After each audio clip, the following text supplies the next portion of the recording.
Bueno, muchas gracias a los cuatro por su tiempo, por participar de esta presentación. Vamos a arrancar por Pablo, vamos por la punta, por allá. Pablo, desde el derecho administrativo, ¿qué desafíos se observan en la incorporación de herramientas de salud digital en las instituciones públicas, especialmente con respecto a los temas de transparencia, responsabilidad y todo lo que implica eso que sucede en el marco del Estado y sus regulaciones? ¿Qué visión tenés al respecto? Muchas gracias, muy buenas tardes para todos. Realmente agradecer por la invitación a Graciela, que la conocemos hace tiempo y es una referente en este tema. También agradecer a Susad y bueno, también a ACE, a todos los aquí presentes.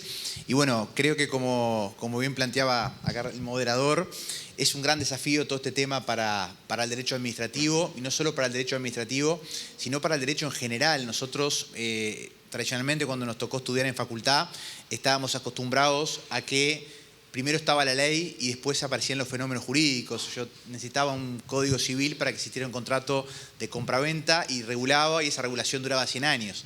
Todos estos fenómenos, entre ellos la telemedicina, telesalud, teletrabajo, hasta la educación virtual, las soluciones de economía colaborativa, como el caso de Uber, irrumpieron en nuestra sociedad sin necesidad de ningún tipo de legislación.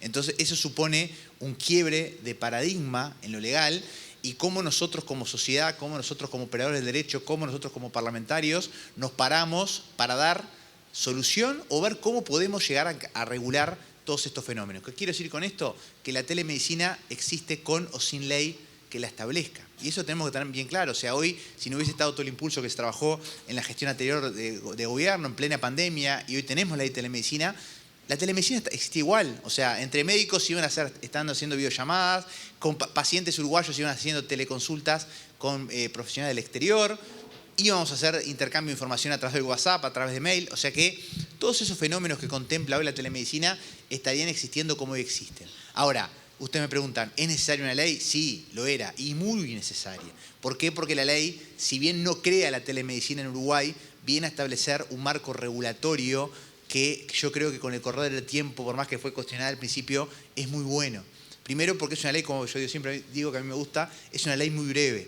O sea, ya en el año 2025, leyes de 100, 200, 300 artículos ya no tienen razón de ser. Y esta ley es un articulado muy breve que a su vez, lo que la hemos leído, lo que le hemos trabajado y la que aplicamos todos los días, nos redirige a otras leyes. Porque yo hoy, si tengo un tema puntual en telemedicina, no voy solo a la ley de telemedicina a ver qué me dice. Porque obviamente eso, no se puede votar en eso solo, sino que tengo una referencia expresa en la ley de telemedicina a lo que es el Código de Ética Médica, tengo una referencia expresa en la ley de telemedicina a lo que es la ley de protección de datos personales, tengo una ley expresa en la ley de telemedicina a todo lo que es la ley de derechos usuarios y pacientes de los sistemas de salud. Entonces, esa propia ley, que en lo importante conceptualiza lo que es una definición legal de telemedicina en Uruguay, donde pone obviamente énfasis en la distancia como factor crítico y también en la importancia de la descentralización. Hoy nosotros lo vemos quizás como algo normal, pero hasta hace muy poco tiempo que un paciente que estuviera hoy en Bella Unión era prácticamente imposible contactar a un especialista en Montevideo. Entonces, hoy lo podemos hacer. Punto bien importante. Después, una crítica que había sobre todo al comienzo, que la telemedicina viene a sustituir la medicina tradicional. No lo viene a sustituir. De hecho, la ley habla de complementariedad. Y yo tampoco me quedaría muy tranquilo con eso, porque con todo el fenómeno de la inteligencia artificial, yo no sé qué va a pasar de acá a 10 años con todos estos temas. Porque hoy los médicos aquí presentes, si yo les decía hace 20 o 30 años, miren que mañana van a atender o diagnosticar a un paciente o indicarle un tratamiento a través de una pantalla, y van a decir, este hombre se volvió loco, ¿de qué está hablando? Y lo mismo los pacientes.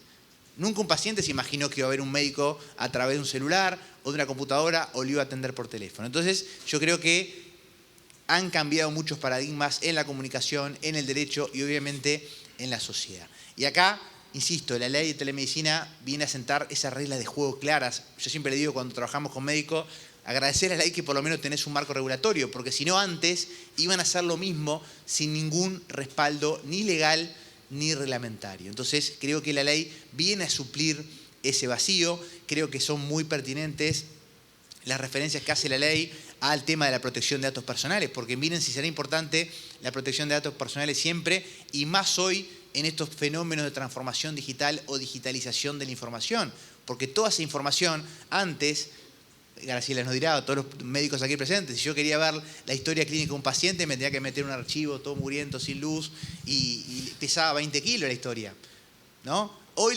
tenemos historia clínica nacional, todo digitalizado. Miren todas las ventajas que tiene eso, pero también miremos todos los riesgos que tiene eso. Porque si yo antes quería acceder a esa historia, ¿cómo hacía? Tenía que llevarme la historia bajo un brazo.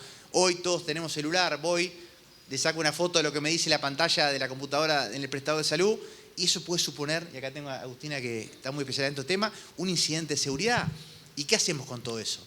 Porque antes la historia la veía solo el médico y el paciente, hoy también la ve el informático que carga, porque hasta ahora la historia no se carga sola a los sistemas. O sea que también, y por eso son buenos estos encuentros, tenemos que trabajar en concientizar al personal de salud en el manejo de información que no es solo confidencial, es súper reservada, porque estamos hablando de información bajo secreto médico, de información que refiere a la esfera más íntima de la persona, como es la información de salud. Entonces ahí tenemos un grandísimo desafío. El otro grandísimo desafío está en todo el tema de ética. Nosotros trabajamos mucho en el Colegio Médico, en el Tribunal de Ética, no como abogado del Tribunal de Ética, sino como en defensa de colegas de aquí presentes. Y hoy son cada vez más frecuentes los casos que llegan por denuncias ante el Tribunal de Ética por temas de telemedicina.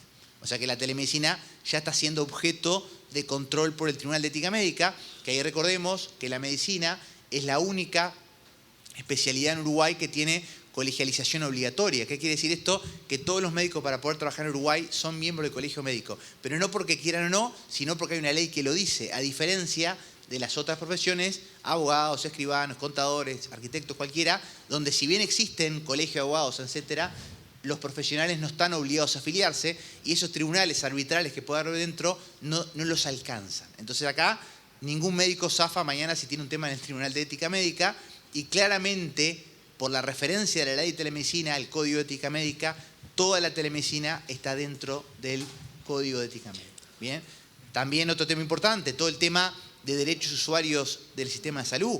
Nosotros, desde los prestadores de salud, tanto de ACE público como de los privados, tenemos que generar conciencia y darle herramientas a la gente, porque no todo el mundo que quizás sabe conectarse a un Zoom o a una videollamada para tener una consulta por telemedicina.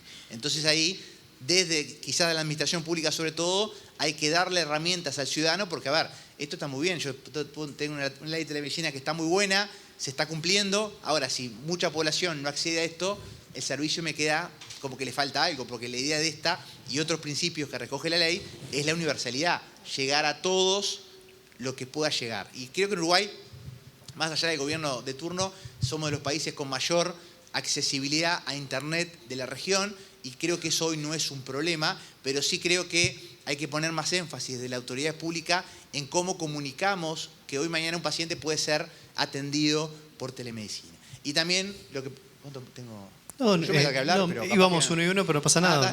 Último. Mataste todas las preguntas, pero no hay problema. No, perdón. Me facilitas el trabajo, así que no pasa nada. No, tranquilo. Lo último y cierro. Dale, tranquilo, Pablo. El tema también de la responsabilidad médica. Y con esto, ya, perdón, le doy la palabra. Por favor. El tema de la responsabilidad médica, porque al principio el médico que trabajaba pensaba, atendía al paciente de telemedicina como diciendo, pero no es lo mismo que la consulta tradicional. Y a los efectos legales, el acto médico vale exactamente igual, sea en la modalidad presencial típica o en la modalidad virtual. Lo cual es bien importante porque no hay ninguna diferencia, y esto implica en lo civil, en lo penal, en lo ético e inclusive en la responsabilidad administrativa. Si te quedó algo, guardátelo para el final. Si no, me queda... Ahora vamos a eso, no pasa nada, no hay problema. Vamos de punta a punta. Jimena, contanos qué rol debe cumplir el Estado en todos estos avances tecnológicos y sobre todo qué papel juega GESIC en este marco, por favor. Buenas tardes a todos. Bueno, es un placer estar compartiendo este primer congreso de SUSADI. Qué gran orgullo haber logrado esta instancia, y bueno, y obviamente con mis compañeros de panel, un placer. Creo que casi que voy a comenzar diciendo una obviedad, porque el rol del Estado tiene que ser central, ¿sí? El Estado tiene que jugar un rol de regulador, participando, fomentando la innovación en salud. O sea, tiene un montón de roles que claramente forman parte de un ecosistema de salud digital. Como bien mencionás, AGESIC está desde hace varios años jugando un rol en materia de salud digital, desde la creación del programa Salud UI en el año 2012. Habemos acá varios socios fundadores en la sala. en definitiva pensando ya en crear una historia clínica electrónica nacional que contemplara nada más y nada menos que la continuidad asistencial, con un foco en las personas, ¿no? Porque uno a veces se olvida de que la historia clínica es de cada uno de nosotros. Allá por el 2008, la ley 18335, derechos y deberes de usuarios y pacientes del sistema de salud, una ley precursora en ese momento, ¿no? Porque era un debate instalado de quién es la historia, si es del prestador, ¿no? Si es del médico, si tengo derechos de propiedad intelectual, si tengo...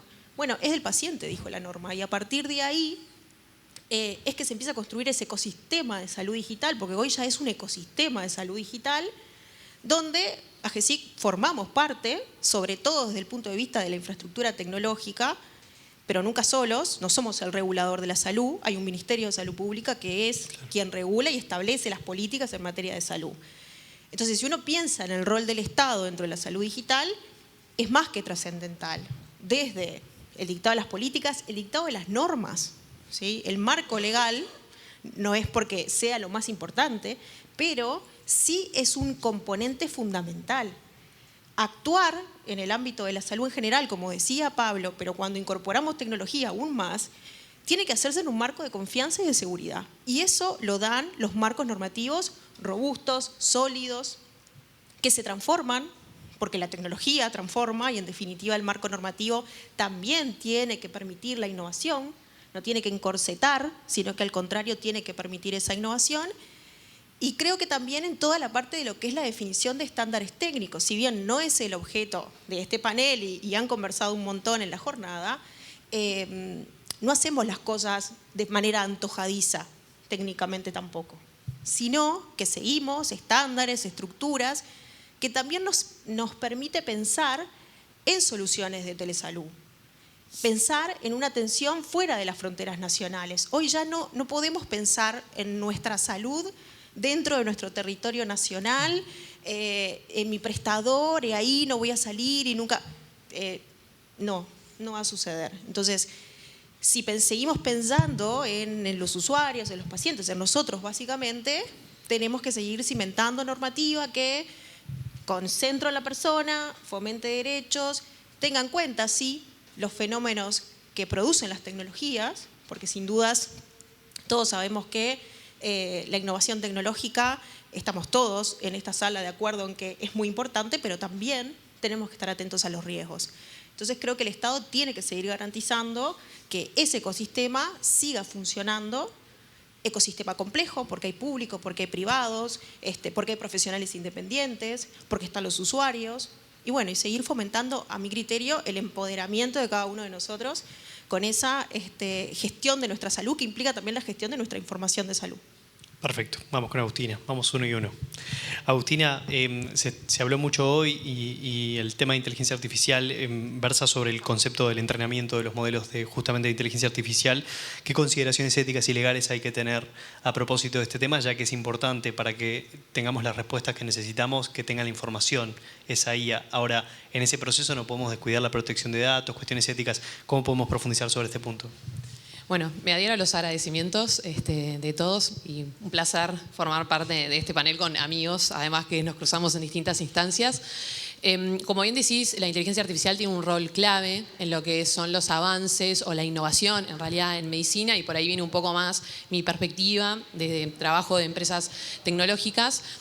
Cuando hablamos de los LLMs o hablamos de inteligencia artificial en medicina, hay muchos aspectos para contemplar. Uno es lo que es la información, o sea, ese dato personal, como bien decía Santiago, la utilización, o sea, ese dato que yo relego del paciente y que lo utilizo para ir entrenando este modelo. Así, obviamente, cuando tomamos ese dato personal y tenemos asignada a esa persona, o sea, no es un dato minimizado, es un dato que efectivamente yo tomo directamente del paciente, lo que puede suceder es que obviamente hay un montón de requerimientos que yo tengo que cumplir, desde una evaluación de impacto, desde considerar que es un dato sensible por ser un dato de salud, entre otras tantas cosas. Lo que pasa hoy, como bien decía recién Jime, es que muchas de las utilizaciones tanto de los software como del hardware, o sea, tanto de lo que es manipular equipos, así como la parte de programas, muchos en realidad están armados para que no funcionen solamente a nivel local, ¿no? Sino que sean internacionales, y muchas veces hasta compramos un software de otro país. Entonces ahí hay que tomar en consideración primero de cómo se entrenan, ¿no? O sea, si los datos que ellos utilizan para entrenar sirven para la población pertinente que vamos a atender nosotros, pero además también empezar a considerar de que obviamente si para cada entrenamiento se tiene que tomar estricto sensu lo que es la ley de protección de datos, sería muy difícil entrenar muchos de estos modelos, porque se precisa consentimiento, porque se precisa un montón de requerimientos que recién les estaba mencionando.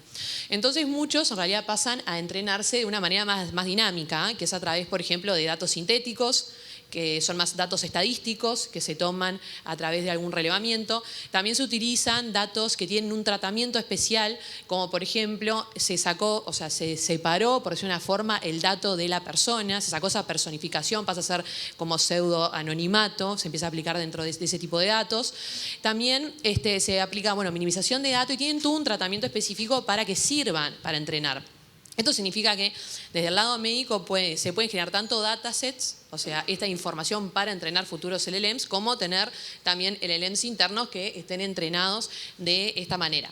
Pero ahí queda todo un marco, en realidad hoy hay... La palabra no es un vacío ni una laguna, pero obviamente al ser algo que se impulsó tan rápidamente, esta escalabilidad de uso en lo que es inteligencia artificial, lo que sucede es que este tipo de gobernanza de datos no está aún contemplada en la ley. Sí está contemplado lo que es el dato personal en sí, no está contemplado esta masificación de datos y esta posibilidad de poder utilizarlos y usarlos de manera transfronteriza. Pero bueno, es algo que seguramente, como bien decía en el panel, se va a ir avanzando, no solamente en el ámbito de la medicina, sino también en otras industrias, para justamente poder dar una información más sólida a estos entrenamientos con inteligencia artificial. Y cuando me refiero a eso, me refiero a todo, no es solamente el poder hacer preguntas, sino por ejemplo, la ayuda a un diagnóstico, o sea, siempre con intervención humana, ¿no? Que eso es lo importante, pero que sea un respaldo para ese profesional, por ejemplo, para el estudio de determinados datos, para hacer predicciones, y bueno, después sí que venga obviamente la intervención humana, que sigue siendo céntrica y muy necesaria a nivel regulatorio. Perfecto, Agustina. Rodrigo, muchas gracias por estos minutos, por estar presente. Coautor de esta ley que ya está cumpliendo 4 años, ¿esto es así? ¿4 años? Sí, bien. Ya pasa el tiempo. Perfecto. No diga. Era para reafirmar el concepto. 20 años no es nada, 4 no es... ¿Cómo surge esta iniciativa y qué avances han logrado analizar en estos años desde que entró en vigencia hasta la actualidad? Bueno, yo creo que es un buen ejemplo porque rindió sus frutos. Fue, como bien decía Pablo, un marco de mínima. Por suerte en Uruguay, cuando pensamos en regulación de tecnologías, lo hacemos siempre buscando la carretera más ancha posible, más amplia, más ágil. Yo ahora vengo de una reunión que hay, una empresa tecnológica estaba con una feria importante en Telerena, y nos había reunido a varios legisladores de todos los partidos sobre estos temas. Y bueno, más allá de alguna diferencia y que algunas cosas prefiero uno no escuchar, lo que predomina es una carretera ancha, consensos. El consenso en esto sirve porque acá el gran riesgo es que la regulación frene todo lo que ustedes saben que las nuevas tecnologías y la salud digital tiene como potencial. El gran pecado acá está en frenar. ¿Por qué frenar? Por supuesto, la posibilidad de acceso de los pacientes, ¿no? Y también toda la cantidad de nuevos servicios y nuevas formas de atender la salud que dan estas tecnologías. Entonces, es una buena experiencia que nos demuestra y consolida, Jimena también lo decía, que el Uruguay tiene que seguir sí o sí legislando de mínima, ampliando las carreteras para que toda la innovación pueda desarrollarse con la mayor libertad posible. Yo hace como 30 años escuché en un congreso, los doctores no eran nacidos, que todos los emprendimientos tecnológicos lo primero que miraban era la regulación. Yo dije, qué disparate, yo soy abogado, pero dije, imposible. Y en cada evento que voy te repiten lo mismo. Entonces, lo único que no puede hacer un legislador, lo único es hacer una mala ley. Y de hecho, cuando hablamos de inteligencia artificial, que cada vez va a estar más influyendo, incidiendo en la medicina. Bueno, los que se apuraron no saben cómo echar marcha atrás. Pero además ya el daño que se hace cuando se apura ahuyenta todo tipo de emprendimiento, ahuyenta todo tipo de desarrollo. Graciela ya hubiera matado a algunos si hubiera estado en esos países que regulan restrictivamente. Entonces la tranquilidad de que el Uruguay va en esa senda. Hoy a las 6 de la mañana, porque en Uruguay pasamos 45 días de presupuesto, pero todo lo importante lo resolvimos las últimas 2 horas. Hoy terminamos de aprobar hoy en diputados, por lo tanto en Senado se va a aprobar, porque además se aprobó con todos los partidos esta agencia, ¿no? Que se llama Agencia de Vigilancia Sanitaria del Uruguay, AVISU, que yo no sé cuánto se es consciente de lo que este tema va, esta agencia va fundamentalmente atender todo lo que los desarrollos de medicina, de salud digital, de medicina digital, de inclusión en todo tipo de dispositivos con inteligencia artificial, que va a quedar a cargo de esta agencia. Eso era un reclamo seguramente de muchos de ustedes, sobre todo los que están desarrollando nuevos productos, nuevos servicios.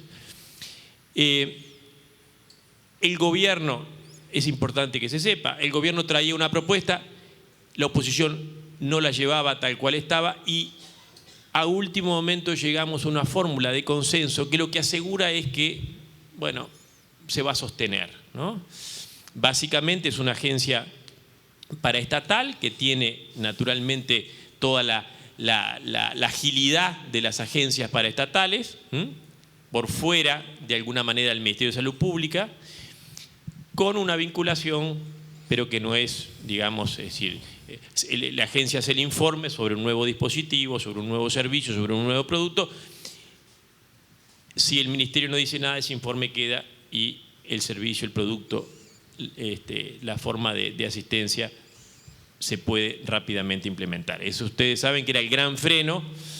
Los países de punta tienen este tipo de agencia. Nosotros a partir del mes que viene vamos a tener esta agencia.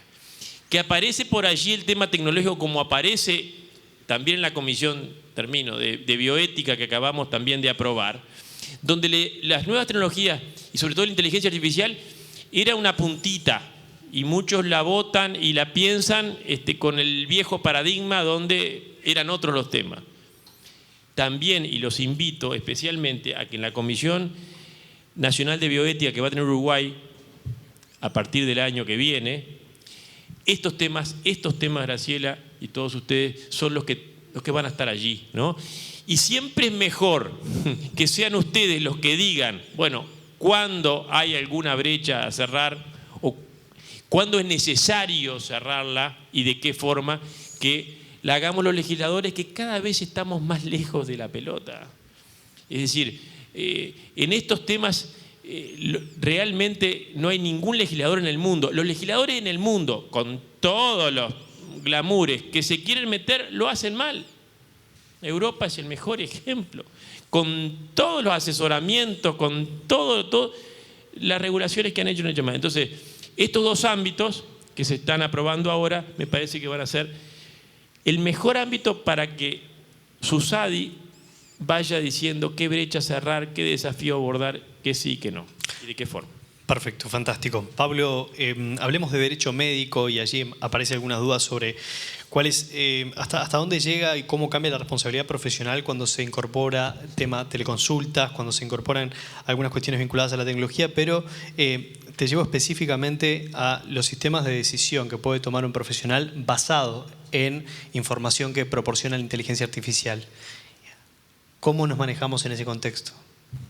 Bien, gracias. Bueno, es todo un tema, ¿no? Es todo un tema porque todavía, obviamente, acá nosotros, siguiendo un poco lo que decía Rodrigo, o sea, nosotros podemos tener, creo que tenemos una muy buena ley de telemedicina, tenemos una muy buena regulación, reglamentación, tenemos un rol importante de salud pública, todo lo que se viene ahora que comentaba Rodrigo.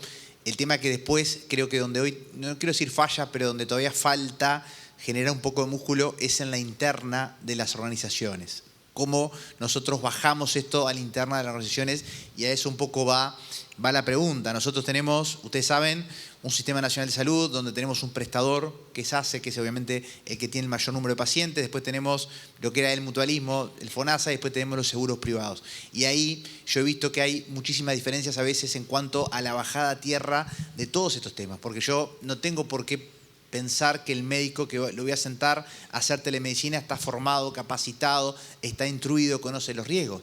Por lo general no los conocen, porque aparte la generación de médicos que hoy está ejecutando o implementando la ley de telemedicina no fue formado en esto. Pertenece a una universidad del siglo pasado, como también yo, como todos los aquí presentes. Entonces no tienen la formación de grado, muchos la están adquiriendo a nivel de formación de posgrado, maestrías, etcétera, pero es muy irregular, o sea, no todos están en esa misma línea. Entonces yo creo que acá lo importante para evitar después riesgos o incidentes es invertir desde lo público y también de lo privado en la formación, capacitación de los médicos, porque esto es mucho más que decirle al paciente qué tiene o qué no tiene o indicarle un tratamiento. Acá él después, cuando corta esa llamada o videollamada, tiene que hacer el registro obviamente en lo que es la historia clínica nacional, la historia clínica del paciente, y a veces no saben cómo escribirlo o hay riesgo de, bueno, lo escribo, no lo escribo, pongo lo mismo que ponía cuando era normal, era presencial, pongo algo distinto. Y después todo eso, mañana ante la eventualidad de un juicio civil, penal, lo que fuera, lo que dice la historia es lo que el juez va a leer, no es lo que yo digo que dice la historia, que a veces pasa que en audiencia está la historia que para todos es clara, pero el médico dice, no, pero yo ahí puse eso, pero puede haber pasado, pero valor legal no tiene ninguno. Entonces ahí, ¿cómo bajamos todo esto? Se trabaja mucho en lo que es la implementación de protocolos internos, porque más allá obviamente de que los prestadores de salud tienen una ley que cumplir, los prestadores privados también, ellos tienen una cierta autonomía para ver cómo bajan esto dentro de cada prestador de salud. Y cuando hablo de bajada de protocolos, de implementación, de cómo regulamos toda la parte de contratación, porque se habla poco de esto, pero hoy en los contratos que se hacen con los profesionales de salud, ¿se ponen cláusulas relacionadas que mañana van a tener telemedicina? ¿A cuáles son sus responsabilidades? En la mayoría de los casos no. En el contrato que yo hago como prestador de salud con el paciente, ¿se le dice cuáles son los riesgos de una consulta por telemedicina? ¿Que da su consentimiento? En la mayoría tampoco no. Entonces, acá creo que yo trabajo mucho sobre todo en esos procesos de implementación.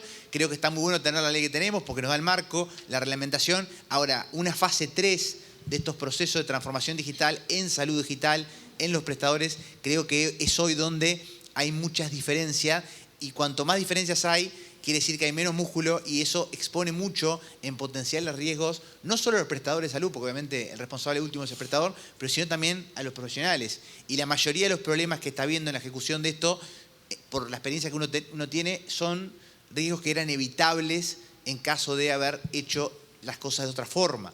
Y cuando hablo de capacitar o formar, obviamente no hablo solo de médicos, que ese también creo que es otro error. Cuando hablamos de capacitar y formar, tenemos que referirnos a todo el personal sanitario, que no son los médicos, pues están los enfermeros, etcétera, los administrativos, porque todo esto es como decía recién Jimena, hoy hablamos de un ecosistema digital en salud. Entonces, ese ecosistema digital en salud no solo tiene médicos, porque mañana si el que escribió algo el médico en la historia, el médico no sabe corregir eso.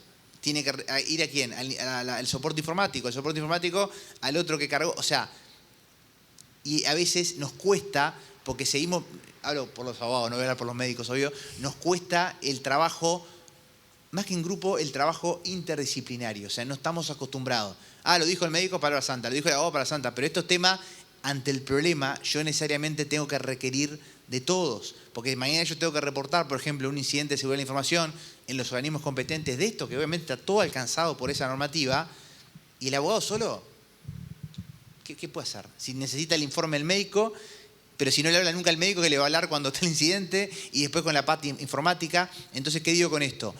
A la pregunta del moderador, y sobre todo con todo lo que se viene en inteligencia artificial, que yo digo se viene, ya se vino, lo importante es generar protocolos, procedimientos internos que suponen bajar a tierra la regulación legal, la regulación reglamentaria, formar y capacitar, y esto no solo al médico, sino a todo el personal sanitario. Trabajo preventivo, ¿no? Medicina preventiva en este tema. Perfecto. Vamos con Jimena de GESIC. Jimena, hablamos de datos personales, creo que la confianza del paciente también está un poco dado en el sistema cuando se protege esto, se trabaja en la protección de sus datos. ¿Qué avances y desafíos ha dado la ley de protección de datos personales y esto cómo lo podemos aplicar específicamente a la salud digital y vincularlo a GESIC? Bien, la ley de datos personales es una ley que, si bien el año 2008 ha tenido sus modificaciones y se ha ido ayornando a distintas realidades, ¿verdad? Fue incorporando conceptos que originalmente no tenía, pero en materia de datos de salud siempre fue clara y siempre nos impuso obligaciones respecto de su protección y la necesidad de un tratamiento especial de esa información, porque hace a lo más sensible de cada uno de nosotros y en esa línea la ley nos pone algunas exigencias expresas, el consentimiento informado, y cuando digo informado, libre, expreso, informado, ¿no? Siempre como hay que hacer énfasis en esa parte, que yo también me lo cuestiono un poco en el mundo digital, ¿no? Cómo lograr esos, no quiero seguir sumando temas de debate, pero consentimiento, informado, libre y expreso digital es un tema que creo que habría que poner sobre la mesa, ¿no? Cada vez le disponibilizamos a los usuarios, a los pacientes, más medios digitales, ¿sí? Para el acceso a la información, para el control de su información, que en realidad es como debe ser, ¿sí? Pero también tenemos que generar otro tipo de herramientas que tengan que ver con ese manejo de la información, como el consentimiento, como las herramientas de seguridad, como las habilidades digitales. Pretendemos de alguna manera que todos tengamos desarrolladas determinadas habilidades y no es así, ¿sí? Definitivamente hay que trabajar mucho en eso. Y creo que la preocupación central de AGESIC y de la unidad de datos y demás es la seguridad, ¿no? Bueno, no tengo que ni siquiera mencionar, ¿no? Que nos encontramos en un momento en donde la seguridad del Estado está siendo vulnerada en distintos ámbitos y eso claramente exacerba la preocupación sobre todo lo que tiene que ver con la materia de salud. Nosotros estamos con una estrategia nacional de ciberseguridad que fue aprobada por el consenso de muchos organismos en el periodo anterior, 2024, se aplica hasta 2030, una estrategia que se mantiene porque todos estamos preocupados por la misma cuestión, pero que pone a la salud como un sector crítico, ¿sí? Tener un incidente de seguridad en un prestador de salud siempre es grave un incidente de seguridad, pero tener un prestador afectado, ¿sí? En cuanto a la información que tiene por alguien que quizás no sepamos quién es un problema grave. Entonces, me parece que los esfuerzos están puestos en un montón de lugares desde AGESIC, pero la seguridad creo que es uno de ellos, porque estamos hablando de datos personales, ¿sí? Creo que es una inversión la seguridad, ¿no? O sea, nosotros tenemos una casa y quizás tenemos temor y le ponemos rejas y quizás ponemos una alarma. Bueno, en el mundo digital funciona igual, no dejamos la puerta abierta, tratamos de establecer todos los cortafuegos necesarios. ¿Somos infalibles? No. No hay, no puedo decirles si hacemos A, B, C y D no nos va a pasar nada, pero sí que tenemos que hacer cosas. Entonces creo que hoy hay que trabajar mucho en lo que es la seguridad asociada, ¿sí? a la protección de esa información, como hacemos en salud, ¿no? Para prevenir males mayores. O sea, ustedes cuando atienden a los pacientes y pueden prevenir cosas, lo van a hacer. Bueno, en seguridad lo mismo. Un poco eso es la vinculación con datos personales y la necesidad de seguir protegiendo. Y bueno, y después sumarte estos temas que tienen que ver más con el día a día, ¿sí? Quién accede a la información, cómo accedemos. Yo siempre digo, la historia clínica electrónica lo que tiene es que es bien chismosa, ¿no? Porque queda bien claro quién accedió y cuándo. Antes en el papel, bueno, no quedaba registrado quién accedía o quién leía una historia. Entonces, creo que ahora tenemos esa posibilidad de auditar, de trazar, ¿sí? También de acceder a información, no solamente con finalidades clínicas, y no quiero instalar otro tema, pero básicamente hay un tema de uso secundario de datos y una posibilidad de utilizar información anonimizada, disociada, pero sí con fines estadísticos, científicos, de investigación, que es tan importante, y mismo para la definición de políticas públicas, ¿no? Como se utilizó la información en la pandemia para el tema de COVID. Sin información no podríamos haber creado la aplicación, no podríamos haber salido a vacunar exactamente en donde se necesitaba. Entonces me parece que eso es como el comienzo de un camino que tiene que seguir, ¿no? en políticas públicas de salud. ¿Qué papel juega la educación en generaciones sobre este punto? Bueno, la alfabetización digital en general es un tema que nuestro país tiene que tomar, ¿no? Yo veía algunas cuestiones que tienen que ver con esto de construcción de ciudadanía digital. Nosotros seguimos manteniendo algunos conceptos de nativos digitales. No, a los niños hay que educarlos, no son nativos digitales. O sea, simplemente nacieron en otro momento, pero eso no los hace usuarios alfabetizados de tecnología. Y nosotros aún estamos en otras generaciones, ¿verdad? Entonces, yo creo que eso de la alfabetización digital es fundamental ahí, Santiago, en todos los ámbitos, ¿no? Estamos enfocando en salud, pero sí pacientes informados, ¿qué puedo hacer? ¿Qué puedo ver? ¿Qué implica hacer cuestiones en formato digital? Lo mismo para los prestadores, ¿no? También es un riesgo. Cuando empezó HCN era, no, pero ¿cómo vamos a registrar? Y no, ¿quién puede ver? Pero yo soy el custodio de la información. ¿Y cómo son mis obligaciones? Ahí vuelvo a lo del marco jurídico, ¿no? La certeza, la seguridad, la solidez de las decisiones que han sido a largo plazo en salud digital, ¿no? Que no empezaron recién, han sido de larga data. Perfecto. Agustina, estamos viendo muchas aplicaciones de salud, inclusive para monitorización médica, wellness, bienestar, ejercicio. Hay una delgada línea, ¿no? en presentarme como una aplicación de salud. ¿Y qué regulaciones recaen sobre esto? ¿Cómo lo visualizás a nivel normativo? Sí, eso es muy bueno, más ahora, bueno, con esta aprobación a nivel de ley de presupuestos y esta regulación sanitaria que va a venir un poco de la mano. No es lo mismo, por ejemplo, el día de mañana la importación de un dispositivo, tipo un wearable, como tenemos capaz que todos para, no sé, medir frecuencia cardíaca, monitoreo del sueño y otras cosas, a uno que sí efectivamente va a apoyar un diagnóstico, por ejemplo, de salud o va a tener otro tipo de rol o de finalidad. Eso es algo que a nivel regulatorio en el mundo se hace un seguimiento bastante específico. Primero está lo que es ese software as a medical device, ¿no? Que es ese SaaS que se aplica para distintas industrias, para la financiera, para lo que es el software as a service en sí. Bueno, también existe a nivel de medicina. El software en la mayoría de los forums de regulación se considera un equipo médico, más allá que no tenga el hardware en sí, o sea, que no sea tangible. Entonces, ahí vamos a tener como distintos desafíos. Es primero, lo que es más para uso obviamente lúdico, seguramente va a seguir con los requerimientos a nivel de lo que es, por ejemplo, privacidad. O sea, todo eso va a seguir corriendo como corre para cualquier otro tipo de plataforma, más allá de que tenga ese uso, esa lectura o no.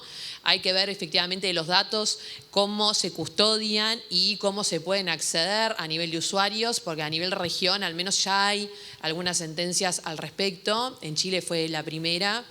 Fue más vinculado al tema de neuroderechos, pero también se siguió. Y bueno, obviamente cuando es a nivel más de uso médico en sí, clínico, ahí lo que hacen la mayoría de las organizaciones y este foro internacional, en realidad vinculado con el tema, es, por ejemplo, ver el riesgo clínico que puede llegar a tener el uso de ese dispositivo, la finalidad, cómo se utiliza, y a partir de ahí sí empezar a clasificarlos. Lo bueno de eso es que capaz que facilita la incorporación y obviamente hay un control de ese tipo de dispositivos a nivel local y su venta. Eso por un lado, obviamente lo que da venta en el extranjero corre por otro camino, pero abre el desafío de estar actualizados. O sea, esto significa de que, por ejemplo, sale un dispositivo nuevo, ya lo están incorporando en determinados países y acá tiene que haber un dinamismo rápido para facilitar, ¿no?, esa importación de esos dispositivos y la utilización de ese software. Entonces me parece que ahí es donde se va a empezar a abrir un poco ese desafío a nivel dinámico. ¿Esta sentencia de Chile que mencionaste, sobre qué versa? Esta en realidad es un dispositivo que era lúdico, pero vinculado a lo que era lectura de actividad cerebral en momentos de sueño. Entonces, a partir de ahí lo que pasó en realidad era que los usuarios, para poder acceder a sus datos, que eran relevados por el dispositivo y que el dispositivo lo tomaba para entrenar el sistema, tenían que pagar una suma adicional a la compra del dispositivo. Entonces, efectivamente ahí, bueno, ante la falta de accesibilidad de sus propios datos, como bien decía Jimé, ¿no? O sea, la historia clínica hoy es nuestra, y así sucesivamente con los datos que también se van relevando. Entonces, bueno, esa barrera con el pago de esa cuota fue la que efectivamente se terminó eliminando porque no hacía sentido. Tremendo. Bien. Goñi, ¿qué mecanismo, creo que ya lo mencionaste en algunos puntos sobre, inclusive haciendo mención a Susadi, ¿no? De poder involucrarse en los procesos de construcción de las leyes, de las normativas, para que tenga una mirada de actores que están vinculados al tema? ¿Qué mecanismos hay hoy de participación ciudadana para que tanto las sociedades científicas, sociedades médicas, bueno, las diferentes organizaciones que hay en torno a una temática puedan acercarse a parlamentarios para acercar justamente opinión técnica y que no sea, siempre creo que en algún evento de Susadi hablábamos, ¿no?, de esta belleza de literatura que tenemos a nivel reglamentaria y poder bajarlo más a tierra con un respaldo técnico atrás y un aporte desde ese lugar? Hoy, ¿cómo lo visualizan y cómo lo trabajan ustedes? Mira, nosotros a fin del periodo pasado, todos los partidos políticos nos automandatamos a que regulaciones que tengan que ver con lo digital, nuevas tecnologías, inteligencia artificial, las tenemos que hacer en consenso y en clave multiactores.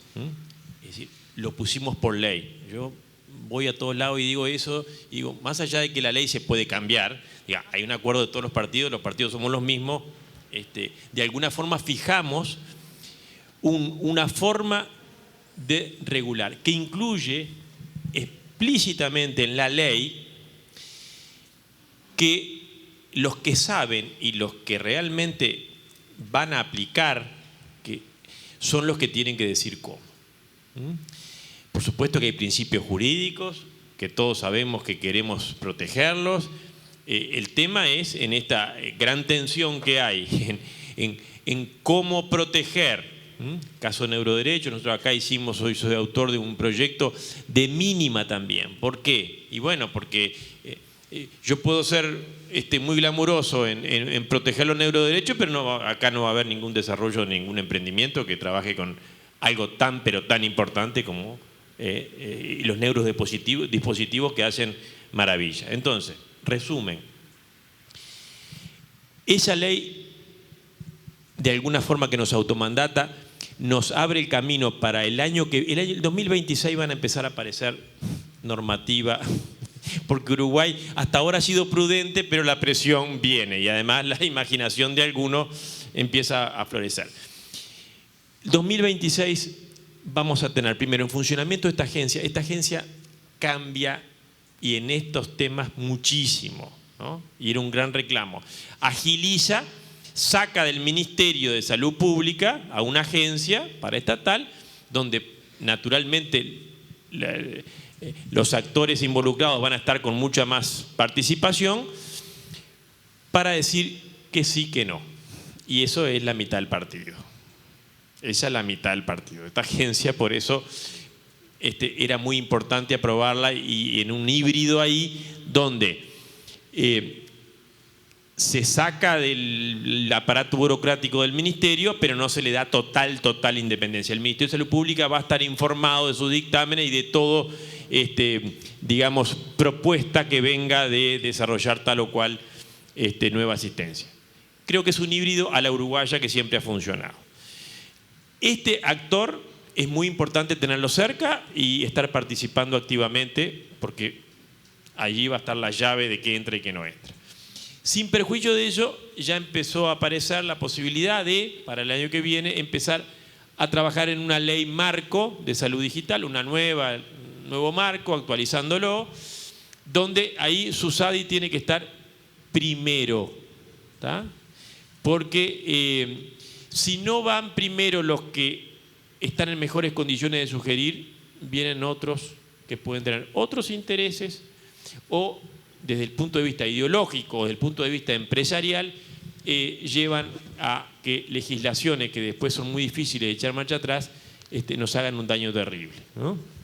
Por eso también nosotros seguimos diciéndole a GESIC, dándole el liderazgo a GESIC. En cada ley que vamos aprobando decimos a GESIC tiene liderazgo, va a recomendar, y bueno, GESIC ha ido implementando permanentemente estos procesos muy participativos y de hecho no solamente es el proceso participativo, sino que va integrando en sus recomendaciones lo que los que saben van sugiriendo. Así que el panorama es bueno, no nos podemos dormir porque el año que viene va a ser un año de mucho trabajo en estos niveles.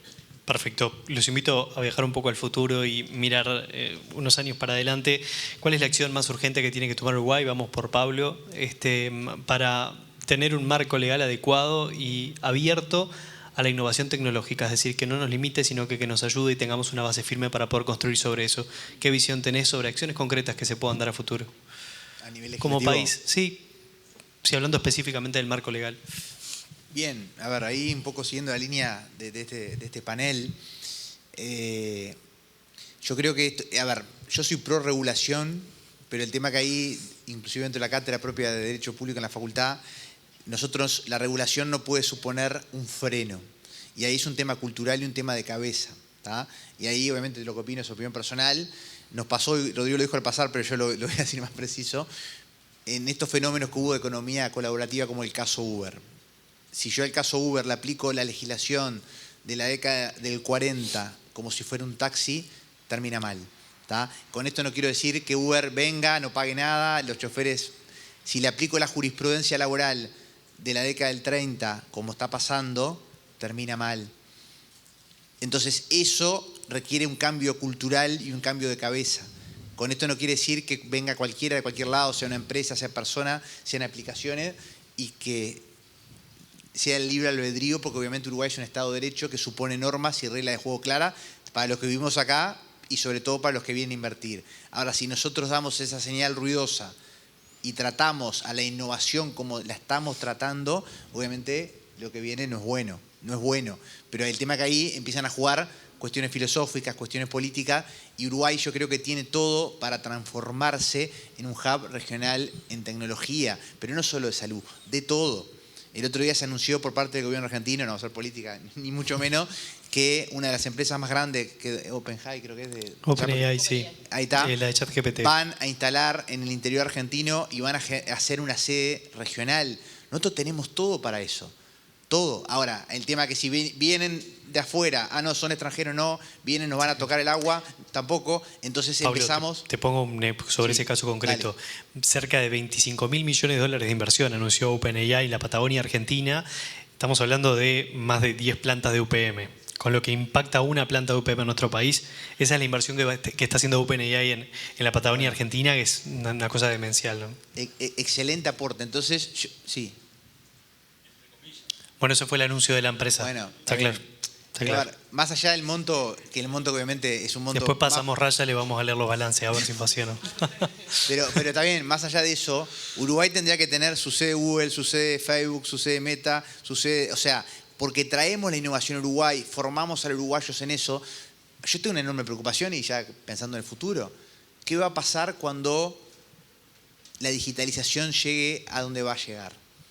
Nosotros hay muchas cosas que no nos damos cuenta, pero yo voy a un supermercado hoy y antes una persona me ponía la fruta dentro de la bolsa. Hoy voy yo, antes iba a pagar el supermercado y hay un cajero. Hoy en la tienda inglesa, por ejemplo, hay 15 cajas, hay 3 funcionarios, el resto llegó en la actividad financiera. ¿Cuántos de ustedes hace tiempo que no van a un banco?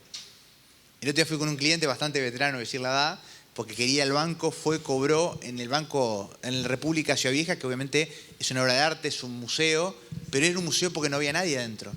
Nadie, porque todo lo hacemos por la app, por la web. Entonces, cuando eso llegue y pegue en serio, ¿qué vamos a hacer con toda esa mano de obra que hoy trabaja en ese tema? El otro día fui a un edificio, ya ni siquiera hay portero, una pantalla así me atendía... Sí, una cosa espantosa. Una empleada que tiene 200 edificios y que hoy estaba acá, estaba Malvin, Carrasco, pasó por... Entonces, nos estamos preparando, y ahí lo vi a Rodrigo como su labor parlamentaria. ¿Qué estamos haciendo para eso? ¿Qué estamos haciendo? Entonces, la innovación, por más que yo la tranque, la innovación llega un momento que la ola va a pegar, y si no estamos preparados va a ser muy duro. Porque yo puedo parar hoy a Uber, sí, lo puedo parar. ¿Cuánto dura? Yo puedo parar a Temu hoy con el impuesto, sí, lo puedo parar. ¿Cuánto dura? ¿Por qué le tengo que prohibir al ciudadano uruguayo que compre con Temu? ¿Por qué? Y obvio que yo tampoco soy pro que, como dijeron, se fundan 15 camas, fui de tema, no, pero no importa. Se fundan 10 jugueterías, es horrible eso. Ahora, prohibiendo y poniendo impuestos a esto, ¿ganamos algo? No ganamos nada. Entonces tenemos que innovar, tenemos que fomentar que las nuevas generaciones en la escuela hablen de esto. Yo el otro día vi un plan de estudio de primaria, no se habla de esto, no se habla de innovación, no se habla de datos personales. Lo estamos capacitando en planes de estudio de la década del 50. Cuando vayan a trabajar, todo lo que vayan a hacer no existe más. Me pasa a mí en Facultad de Derecho. Yo hablo de inteligencia artificial en Facultad de Derecho y me miran, este se volvió loco. Y yo cuando arranqué la carrera, hacía de procurador, que el procurador es el que va a todos los juzgados. Hoy la figura del procurador no existe más, porque todos los expedientes judiciales los tengo en una app. Entonces, ¿para qué quiero pagar un procurador? No hay. ¿Y yo qué sé mañana cómo viene? Hoy hay sistema de inteligencia artificial a nivel jurídico que yo pongo nombre, apellido, pongo divorcio, con inteligencia artificial se meten en la base del Poder Judicial y te arman la sentencia. Y los que dicen, ah, no, yo tengo que leer la sentencia.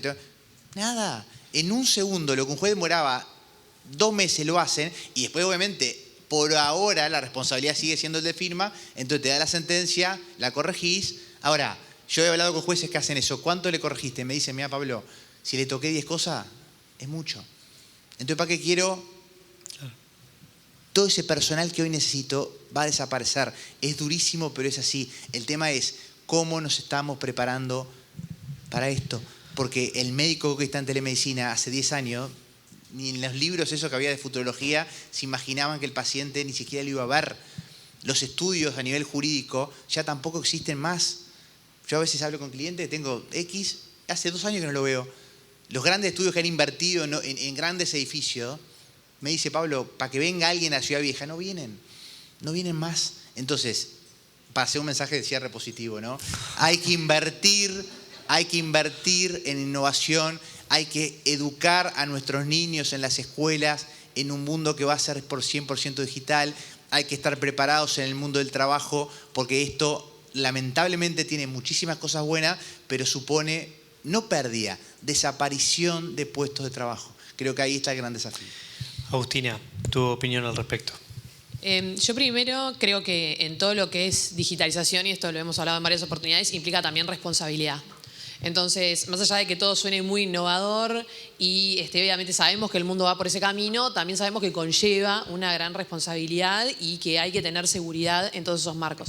Pero además de eso, también espero de que obviamente la regulación que vaya acompañando esto, porque somos un panel de legales, entonces hablamos de regulación, pero que sea una regulación acorde a lo que necesita ser regulado, porque por principio de ley legal lo que no está prohibido está permitido, entonces hay muchísimas cosas que ustedes pueden hacerlas sin un marco regulatorio. Entonces, obviamente que se siga ampliando eso, pero que además también creo que sería muy bueno que se hiciera más foco en lo que es, por ejemplo, la parte de investigación. Nosotros, si pensamos en Uruguay, obviamente nosotros, Uruguay, por lo que es de números demográficos, no somos una población grande. Entonces, claramente ese no es nuestro fuerte. Nuestro fuerte viene por otro lado. Y viene, por ejemplo, capaz que por esa capacidad técnica, viene capaz que por la posibilidad de desarrollar nuevas investigaciones, generar un marco piloto. O sea, Uruguay es muy bueno. Por ejemplo, hoy no está el marco reglamentario para lo que es el sandbox, pero para lo que, por ahora, pero para lo que es marcos de prueba, porque justamente pues somos chicos y se puede mejor mitigar el riesgo. Entonces creo que ahí hay una oportunidad también para Uruguay que se puede vincular mucho con la parte de medicina y se puede vincular también mucho con la parte de tecnología. No sé, hoy escuchamos, por ejemplo, hasta de operaciones que se hacen con personas que no están presentes, ¿no? Que se hacen a través de dispositivos. Bueno, ahí obviamente habrá toda una interpretación de si ese médico puede operar o no en determinado país. Y bueno, analizaremos un montón de otras cosas, pero que también se pueden contemplar en este ámbito que empezamos a hablar más de una medicina telemática, ¿no? Y esto de tomar información, y yo creo que la parte de vuelta de investigación es un gran foco que podríamos tener acá localmente. Y bueno, eso, y capaz que no sobre regular tampoco, ¿no? Que a veces lo que termina haciendo es matando esas posibilidades. Perfecto. Jimena. Si voy a hablar de marco regulatorio, empiezo con un principio, porque a los abogados nos encantan los principios porque nos orientan y nos ayudan como a poner las cosas en su lugar. Y cuando hablamos de regular tecnología, hay un principio básico que es el de neutralidad tecnológica, ¿sí? que es un principio que viene trillando hace tiempo, pero hay que recordarlo siempre, ¿no? Nos vemos muy tentados a regular fenómenos tecnológicos como tecnologías, porque nos da miedo, porque hay riesgos, porque... Bueno, el principio implica que lo que tenemos que regular es cómo ese fenómeno impacta en la vida de las personas y de las organizaciones, ¿no?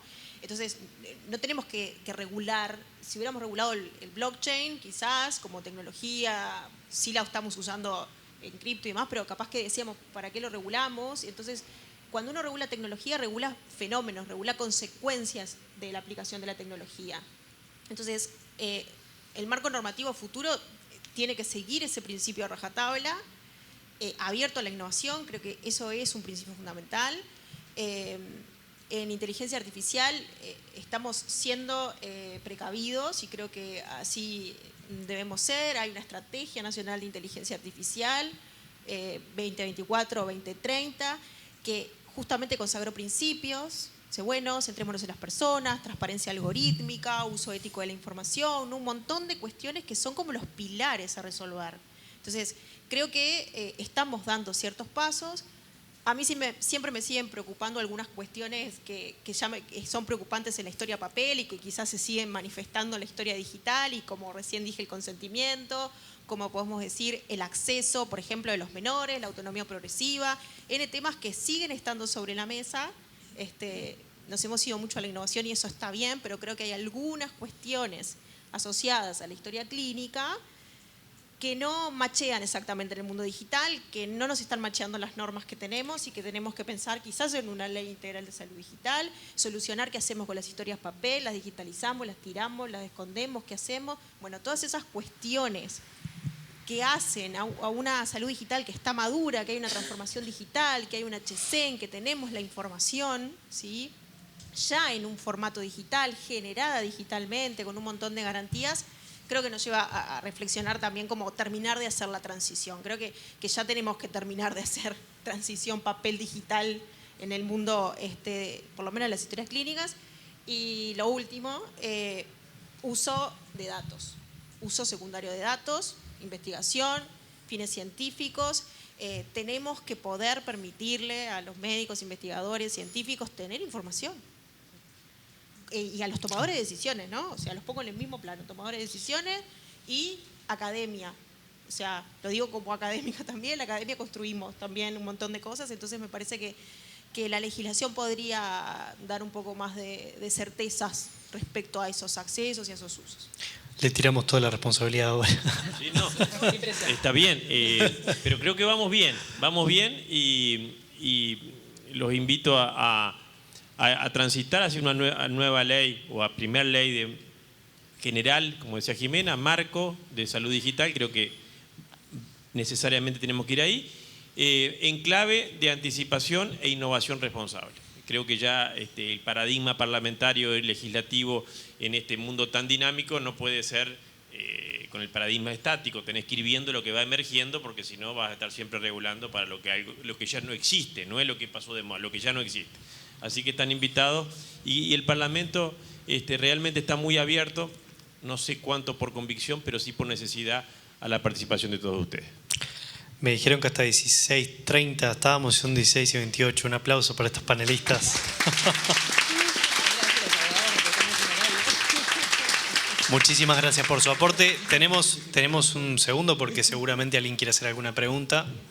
Así que tenemos 2 minutos, capaz que... 2 minutos, bueno, así me apuran un poco. No, primero gracias, de verdad, impresionante. No esperábamos menos. Yo quiero contar como mi visión de médico, de la historia papel. Comparto que los médicos escribimos inteligible, nadie nos lee y yo soy otra. Y me ha pasado de estar una huelga, por ejemplo, en la policlínica y que nos den hojitas A4 y que escribamos ahí la consulta, porque la huelga era administrativa, no los médicos, así que dábamos un fajito de hojas que nunca iban a parar la historia clínica y nos ha pasado de tener que ir a un reclamo judicial sin el documento de lo que vimos o hicimos, ¿no? O sea que para mí la historia clínica electrónica es maravillosa y agradezco por ella y por supuesto hay cosas mejorables, pero está. Yo quiero contar, cuando conocí a Rodrigo fue porque yo era, hace unos años, acá mismo tuvimos un evento de la Sociedad Uruguaya de Telemedicina, en donde yo saqué una encuesta a la gente de cuánto se animaba a usar nuevas tecnologías y qué era lo que le impedía que las usara. Y lo que salió de acá fue que la gente no se animaba a usarlas porque tenía miedo por la falta de regulación. Y ahí fue que surgió la necesidad de ayudar y apoyar en eso, y fue que con contactos conseguimos ir a la Comisión de Innovación y Tecnología, la de Salud, contamos lo que se venía y lo que faltaba, tipo año 2018, por ahí fue, ¿no? No sé si llegamos al 2019. Y bueno, de ahí 2 personas nos siguieron, que fue Rodrigo y el doctor Lema, y bueno, con ellos fue que estuvimos trabajando, y gracias a eso también fue que después se pudo, gracias a que nos hicieron caso, todavía no sé por qué fue lo que hizo que 2 abogados nos den bolilla a gente de la salud en algo que todavía no sabían que existía la mayoría de la gente, y yo creo que es la forma, y eso fue una de las cosas que nos interesó con SUSADI, apoyar en esto, porque creo que entre todos podemos hacer algo mucho mejor, así con esta integración multidisciplinaria de SUSADI, y hacer grandes aportes. Así que, de entrada, Rodrigo, nunca tuve oportunidad de decirte, pero muchas gracias por habernos escuchado esa vez, y bueno, y aceptamos la oferta.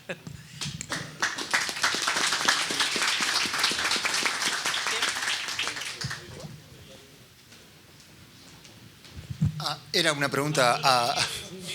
Me están esperando por el Parlamento de la sesión, pero... Pero hay una pregunta breve.